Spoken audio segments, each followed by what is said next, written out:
ታጥረው የተቀመጡ መሬቶች ላይ በሚቀጥሉት 2 ወራት ውስጥ እርምጃ እንደሚወሰድ ከንቲባ አዳነች አቤቤ አስጠነቀቁ። የአዲስ አበባ ከተማ አስተዳደር ታጥረው ያለምንም አገልግሎት በተቀመጡ መሬቶች ላይ አስፈላጊውን ማጣራት በማካሄድ በሚቀጥሉት 2 ወራት ውስጥ ጥብቅ እርምጃ እንደሚወስድ ነው ከንቲባ አዳነች አቤቤ አስታወቁት። ከንቲባዋ ይህንን የገለጹት ለተከታታይ 3 ቀናት ሲካሄድ በነበረው የከተማ አስተዳደሩ የ5 ዓመት ስትራቴጂካዊ እቅድና የ2018 በጀት ዓመት አፈጻጸም ግምገማ ማጠቃለያ መድረክ ላይ ለተነሱ ጥያቄዎች ምላሽ በሰጡበት ወቅት ነው። ታዲያ ከንቲባ አዳነች በገለጻቸው እንዳሉት አዲስ አበባ መሬት ታጥሮ የሚቀመጥባት ከተማ እንዳትሆን ከዚህ ቀደም መግባባት ላይ ደርሰናል ካሉ በኋላ ይህንን መስማማት ጥሰው ድጋሚ አጥራጥረው የሚያስቀምጡ አካላት ምንም አይነት ተጨማሪ ዕድል ሊሰጣቸው እንደማይገባ በአጽንኦት ተናግረዋል። ጤና ይስጥልኝ የተከበራችሁ የመረጃ ቲዩብ ተከታታዮቻችን፣ በዛሬው ፕሮግራማችን በአዲስ አበባ ከተማ ታጥረው የተቀመጡ መሬቶች ላይ እርምጃ ሊወሰድ መሆኑን በማስመልከት የትኞቹን የመሬት አይነቶች ይመለከታል? እርምጃውስ ምን አይነት ነው? መቼስ ነው ተግባራዊ የሚደረገው? የሚሉና ሌሎች ተያያዥ ጉዳዮችን ይዘን ቀርበናል። ታዲያ ለቻናሉ አዲስ የሆናችሁ ሰብስክራይብ በማድረግ ቤተሰብ እንድትሆኑን እየጋበዝኩ ወደ ጉዳዩ አለፍኩ።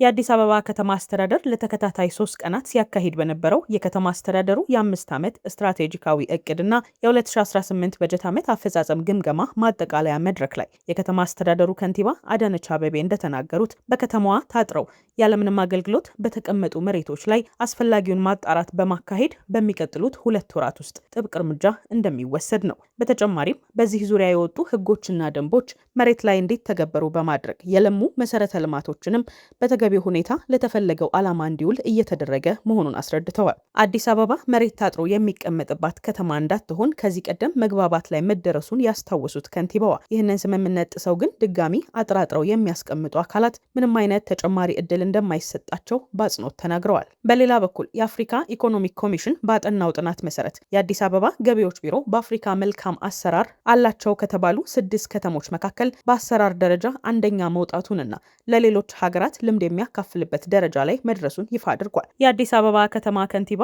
አዳነች አቤቤ በሚቀጥሉት 2 ወራት ውስጥ ታጥረው ያለምንም አገልግሎት የተቀመጡ መሬቶች ላይ ጥብቅ እርምጃ እንደሚወስዱ ማስታወቃቸው ከተማዋ ከመሬት አጠቃቀም ፖሊሲ ውስጥ ወደ አዲስ አፈጻጸም መግባቷን የሚያመላክት ነውም ተብሏል። መሬት በከተማ ኢኮኖሚ ውስጥ ከፍተኛ ሀብት ነው። ያለ ልማት ታጥሮ መቀመጡ ደግሞ የመኖሪያ ቤት እጥረትን፣ የመሬት ዋጋ ግሽበትን፣ የህገ ወጥ ይዞታንና የከተማ መስፋፋት ችግርን ሊያባብስ ይችላል። በዚህ አኳኋን ታዲያ የተጠቀሱት እርምጃዎች የመሬትን ወደ ልማት ለማስገባት የተወሰዱ አስተዳደራዊ እርምጃዎችን ተብለው ሊታዩ ይችላሉ።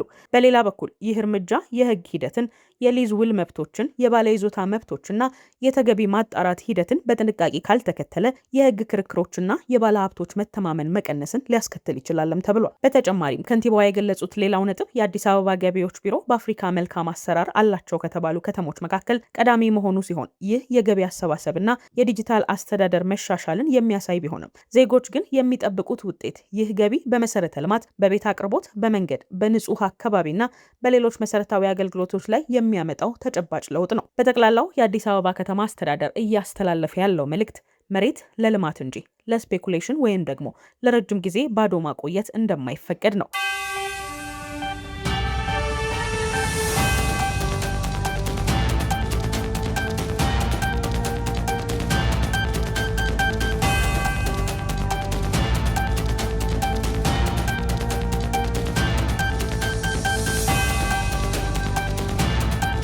ታዲያ በከተማዋ መመሪያና በቦታዎቹ አስተዳደራዊ ሁኔታ መሰረት እርምጃው በዋናነት የሚያተኩረው በሚከተሉት የመሬት ይዞታዎች ላይ ነው። የመጀመሪያው በሊዝ ተወስደው ግንባታ ያልተጀመረባቸው መሬቶች ናቸው። የውል ጊዜያቸው ያለፈባቸው፣ በሊዝ ወይንም በሌላ ህጋዊ መንገድ ተወስደው በውላቸው መሰረት በተቀመጠላቸው የጊዜ ገደብ ውስጥ ግንባታ ያልጀመሩ ቦታዎች፣ ለብዙ ዓመታት ታጥረው የተቀመጡ፣ ቦታውን ወስደው አጥረው ብቻ ለዓመታት ያለምንም ልማት ያስቀመጡ ባለሀብቶች ወይም ደግሞ አካላት ይዞታቸውም በዚህ ይካተታል። ሁለተኛው ህገ ወጥ ወይንም አጠራጣሪ አጥር ያላቸው ቦታዎች ናቸው። ያለ ፈቃድ የታጠሩ፣ በከተማዋ የፕላንና መሬት አስተዳደር ህግ መሰረት ተስፋፍተው ወይም ያለ ህጋዊ ፈቃድ ታጥረው የተያዙ መሬቶች፣ በህገ ወጥ መንገድ የታጠሩ የህዝብ ቦታዎች፣ ለህዝብ አገልግሎት ለምሳሌ ለወጣቶች መዝናኛ፣ ለአረንጓዴ ስፍራ ወይንም ለህዝብ መጠቀሚያ የተከለሉ ነገር ግን በግለሰቦች ወይንም በድርጅቶች ተከልለው የተቀመጡም በዚህ ውስጥ ይካተታሉ። ሶስተኛና የመጨረሻው የግንባታ ማጠናቀቂያ ጊዜያቸው ያለፈባቸው ናቸው። ግንባታቸው የተቋረጠ ወይንም የተጓተተ፣ መሬቱ ከተወሰደ በኋላ መሰረት ብቻ ተጥሎበት ወይንም አጥር ብቻ ተሰርቶበት በቂ ባልሆነ ምክንያት ለረጅም ጊዜ የቆሙ እንዲሁም በህጉ መሰረት ከተሰጣቸው የማጠናቀቂያ የጊዜ ገደብ በላይ የዘገዩ ይዞታዎችም ይካተታሉ። የእርምጃው ዋና ዓላማ ታዲያ በከተማዋ ያለውን የመሬት አቅርቦት እጥረት ለመቅረፍ፣ መሬት ለሚችሉና ለሚያለሙ አካላት እንዲተላለፍ ለማድረግ እንዲሁም የመሬት ወረራና ግምታዊ የዋጋ ንረት ለመግታት የተወሰደ እርምጃ ነው። ከንቲባ አዳነች አቤቤ ያስጠነቀቁት እርምጃ በከተማዋ የመሬት አስተዳደር ህግና በሊዝ ደንቦች መሰረት ደረጃ በደረጃ የሚተገበር ሲሆን አንደኛው የመሬት ውል ማቋረጥና መሬቱን መልሶ መንጠቅ ነው። ታዲያ መሬቱ በተሰጠው የጊዜ ገደብ ውስጥ ካላለማ ወይም ግንባታ ካልተጀመረ የከተማ አስተዳደሩ የሊዙን ውል በማቋረጥ መሬቱን ሙሉ በሙሉ ይነጥቃል። የተነጠቀው መሬትም ታዲያ ወደ ከተማው የመሬት ባንክ ገቢ ተደርጎ ለልማት ዝግጁ ለሆኑ ሌሎች አልሚዎች በሊዝ ጨረታ ወይም ደግሞ በህጋዊ አሰራር ተመልሶ ይተላለፋል። ሁለተኛው አጥር ማፍረስና ህገወጥ ይዞታዎችን ማስለቀቅ ነው። ያለ ፍቃድ ወይንም ህግን ተላልፈው የታጠሩ ቦታዎች በከተማው ደንብ አስከባሪዎችና በወረዳ አስተዳደሮች አማካኝነት አጥራቸው ፈርሶ መሬቱ እንዲለቀቅ ይደረጋል። ሶስተኛው የገንዘብና የቅጣት እርምጃዎች ናቸው። በውሉ መሰረት ባላለሙት አካላት ላይ በህጉ የተቀመጡ ቅጣቶችና የውል ማቋረጫ ክፍያዎች ይጣላሉ። ቦታውንም አጥረው አስቀምጠው የሊዝ ክፍያ ያከማቹ ባለሀብቶች ቀሪ ዕዳቸውን እንዲከፍሉ ይደረጋል። አራተኛና የመጨረሻው የይዞታ ማረጋገጫ ወይም ካርታን ማገድና መሰረዝ ነው። ለቦታው የተሰጠ የይዞታ ማረጋገጫ ሰነድ ወይም ካርታ ይሰረዛል። በመሬት መዝገብ ላይ ያለው መረጃም መሬቱ ወደ መንግስት መመለሱን ለማሳየት ይቻላል።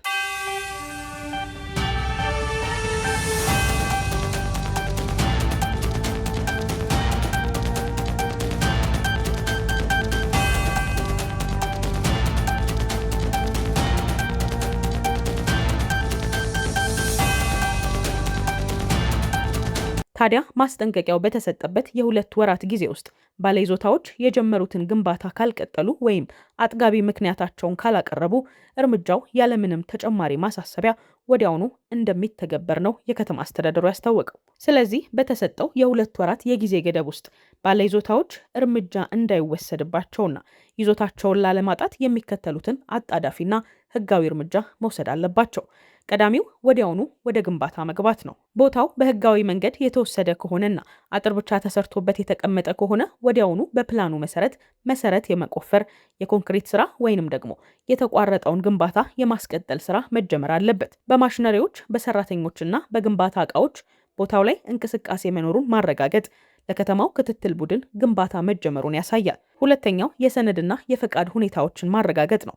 የግንባታ ፈቃድ ጊዜው ካለፈበት በአስቸኳይ ወደ ክፍለ ከተማው የግንባታ ፈቃድና ቁጥጥር ባለስልጣን በመሄድ ማደስ፣ ያልተከፈሉ የሊዝ ውዝፍ ክፍያዎች ካሉ ክፍያውን ፈጽሞ ደረሰኞችና ማስረጃዎችን አዘጋጅቶ መያዝም ያስፈልጋል። ሶስተኛው ምክንያታቸውን ለክፍለ ከተማው በጽሁፍ ማሳወቅ ነው። ምናልባት ግንባታው የዘገየው ከአቅም በላይ በሆነ ምክንያት ከሆነ ለምሳሌ የቦታ ወሰን አለመከበር፣ ከውሃና ኤሌክትሪክ አቅርቦት ጋር የተያያዘ ችግር ወይም ደግሞ የካርታ ማስተካከያ መዘግየት፣ ይህንኑ የሚያስረዱ መረጃዎችን አያይዞ ለክፍለ ከተማ የመሬት ልማትና አስተዳደር ጽሕፈት ቤት በጽሁፍ ማመልከት ነው። የመጨረሻውና አራተኛው ደግሞ ህገወጥ አጥር ከሆነ መስፈርቱን ማሟላት። ቦታው ያለ ፈቃድ የታጠረ ከሆነ ወይም ከወሰን በላይ ተስፋፍቶ የታጠረ ከሆነ አጥሩን በራስ ፈቃድ ማስተካከል ወይም ህጋዊ ማረጋገጫ ለማግኘት ህጉ በሚፈቅደው መመሪያ መሰረት ሂደቱን መጀመርም ይካተታል። በአሁኑ ወቅት የከተማ አስተዳደሩ በክፍለ ከተማና በወረዳ ደረጃ የተደራጁ የቁጥጥር ቡድኖችን በማሰማራት መሬቶችን የመለየት ስራ እያካሄደ ስለሆነ ማንኛውም ማስረጃ ወይንም የክትትል ደብዳቤ በወረቀቱ ይዞ መገኘት እንዲሁም ወደ ክፍለ ከተማው መሬት አስተዳደር አካላት በአካል ቀርቦ ሁኔታዎችን ማጣራት ወሳኝ ነው።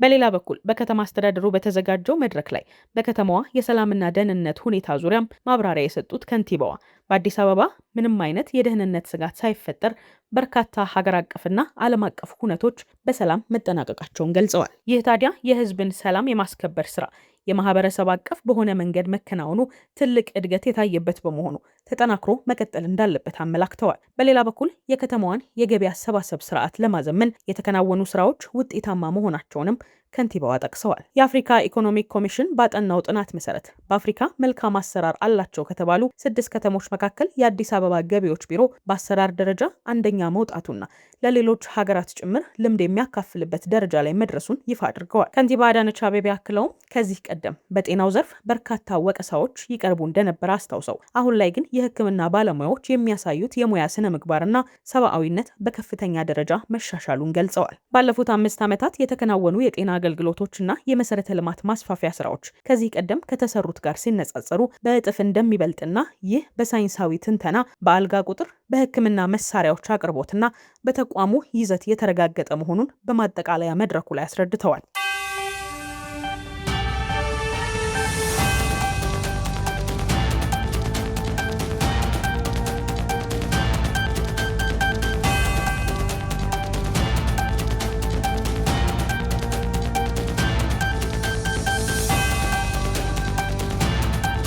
የተከበራችሁ የመረጃ ቲዩብ ተከታታዮቻችን ለዛሬ ያዝንላችሁ ፕሮግራም እንግዲህ ይህንን ይመስላል። ቪዲዮ ከጠቀማችሁ ላይክ፣ ለሌሎች እንዲደርስ ሼር፣ ሀሳብ አስተያየት ካላችሁ ደግሞ በኮሜንት መስጫ ላይ እንድታጋሩን እየጋበዝን በቀጣይ እንዲህ አይነት ጉዳዮች እንዲደርሷችሁ ቻናላችንን ሰብስክራይብ እንድታደርጉ እንጠይቃለን። በቀጣይ በሌላ ርዕሰ ጉዳይ እስክንገናኝ ሰላም ቆዩልን።